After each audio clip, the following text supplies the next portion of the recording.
സംഖ്യാപുസ്തകം 24 അധ്യായം 9 വാക്യം, ഒടുവിലത്തെ ഭാഗം. നിന്നെ അനുഗ്രഹിക്കുന്നവൻ അനുഗ്രഹിക്കപ്പെട്ടവൻ, നിന്നെ ശപിക്കുന്നവൻ ശപിക്കപ്പെട്ടവൻ. നാം ദൈവത്താൽ അനുഗ്രഹിക്കപ്പെട്ട ജനമാണ്.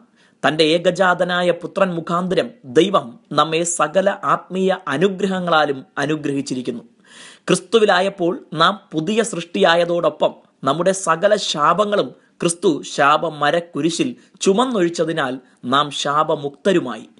ഇതു നാം സംശയം കൂടാതെ പൂർണ്ണമായും വിശ്വസിക്കുകയും ഏറ്റുപറയുകയും വേണം. അനുഗ്രഹത്തിനായി വിളിക്കപ്പെട്ടവരാകിയാൽ നാം അനുഗ്രഹിക്കുന്നവരായും ഇരിക്കണം. നമ്മുടെ മനസ്സുകൊണ്ടും അധരം കൊണ്ടും ആരെയും ശപിക്കുന്ന ഒരു വാക്കും ഉണ്ടാകരുത്. നമ്മുടെ യോഗ്യതകൾ നോക്കാതെ ദൈവം നമ്മെ സ്നേഹിക്കുകയും അനുഗ്രഹിക്കുകയും ചെയ്തിരിക്കയാൽ മറ്റുള്ളവർ എന്തു ചെയ്താലും നാം അവരെ ശപിക്കുവാൻ പാടുള്ളതല്ല. എന്നാൽ പലപ്പോഴും നാം ശാപത്തെക്കുറിച്ച് ഭയപ്പെടാറുണ്ട്. നമ്മെ പലരും ശപിക്കുന്നത് കേട്ട് അതിനെക്കുറിച്ച് വിഷമിക്കാറുണ്ട്. ഓർക്കുക, കാരണം കൂടാത്ത ശാപം ഫലിക്കയില്ല. ദൈവസന്നിധിയിൽ കുറ്റമില്ലാത്തിടത്തോളം ആരുടെയും ഒരു ശാപവാക്കുകൾക്കും നമ്മെ ദോഷം ചെയ്യുവാൻ കഴിയുകയില്ല. മാത്രമല്ല, ദൈവത്താൽ അനുഗ്രഹിക്കപ്പെട്ട നമ്മെ ശപിക്കാൻ ആർക്കാണ് കഴിയുക?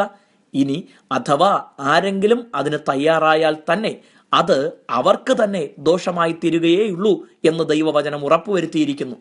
ഒരുവിധ ശാപത്തെക്കുറിച്ചും ഭയപ്പെട്ട് അസ്വസ്ഥരാകാതെ ദൈവം നൽകിയ അനുഗ്രഹത്തിൽ സന്തോഷിച്ച് ദൈവത്തിന് മഹത്വം കൊടുക്കാം. ദൈവം നമ്മെ അധികം അനുഗ്രഹിക്കട്ടെ.